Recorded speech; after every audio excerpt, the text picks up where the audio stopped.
मुश्किलात होती है मगर कुछ भी नहीं, लोगों की बातें सुनते नहीं परवाह करती हूँ। मैंने अपने बच्चों का मुस्तकबिल देखना है, अपनी अकल हाल की रोजी देखनी है। मुझे लोगों के क्या कोई क्या सोचता है वो नहीं देखती हूँ। मैं ये देखती हूँ कि मैं खुद क्या कर रही हूँ।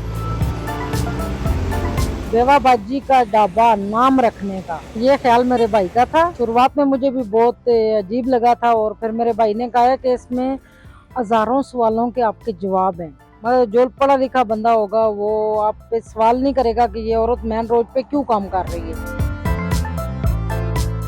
मेरे बच्चे हैं माशाल्लाह, वो अभी तालीम उनकी जारी है। कोशिश यही है कि जो आज मैं मुश्किल देख रही हूँ कल वो न देख। 2 साल पूरे हो गया मुझे ये होटल और तक शॉप चलाते हो। अकेले मैनेज तो नहीं कर सकती हूँ, मेरे साथ एक लेडीज है और एक चाचा जी हैं। वो चाचा जी तो आज छुट्टी पे हैं और ये इस लेडीज की हेल्प से, क्योंकि मेरे बच्चे हैं उनके स्कूल जाना होता है, आगे पीछे कोई कमी पेश होती है, फिर अकेले तो नहीं बंदा, क्योंकि मैं इसको बंद नहीं कर सकती हूँ।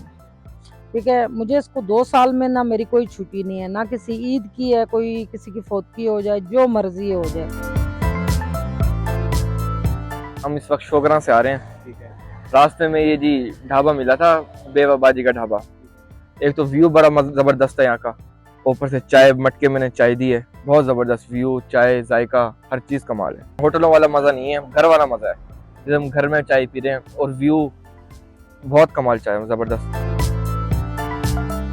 मैं इधर ये क्यारी डब्बा सवारियों पे चलाता हूँ, तो काफ़ी अरसे से मैं आ रहा हूँ इधर। इधर बेवा बाजी के ढाबे पे मैं बैठता हूँ, सवारियों पे मैं बोलता हूँ इधर चाय पिए आके, बहुत अच्छी चाय बनाती हैं। और मेन बात यह है कि ये लकड़ी पे चाय बनाती हैं इधर, जो है ना, खुद अपने हाथों से लकड़ी पे चाय बना के बहुत मज़े की चाय होती है। घर वाला जायका इधर होता है। जो भी लोग आते हैं गुजरते हैं इधर से, जीटी रोड से जा रहे हैं, मरी जा रहे हैं, आगे पीछे जिधर भी जा रहे हैं, तो मैं उनसे यही गुजारिश करता हूँ कि वो इधर आएँ, एक दफ़ा बैठें इधर, चाय पिए, चाय का जायका लें, बहुत अच्छी चाय है। मैन जीटी रोड है, 22 मील।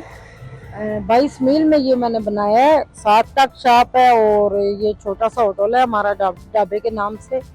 हमारा देसी खाना होता है, मकसद सब्जी हो गई, दाल हो गई, देसी दूध की चाय हो गई, मिट्टी के बर्तन, और ये सारा मैंने खुद बनाया अपने हाथों से। हमारे चाय होती है देसी दूध की और खाना होता है।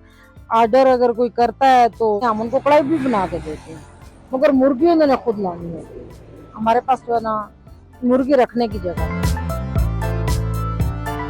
मैं ये चाहती हूँ कि जो औरतें तलाक याफ्ता हैं, बेवा हैं या मजबूर हैं, गुर्बत में हैं, अपने मियाँ के साथ खड़ा होना चाहती हैं, वो औरतें छोटी सी एक आध चीज भी बना के अगर उससे शुरू करें ना बिजनेस, बिजनेस के लिए पैसा नहीं चाहिए, उसके लिए थोड़ी सी अपनी सोच सही हो ना, बस ये सोच लेंगे मैंने किसी की गुलामी नहीं करनी।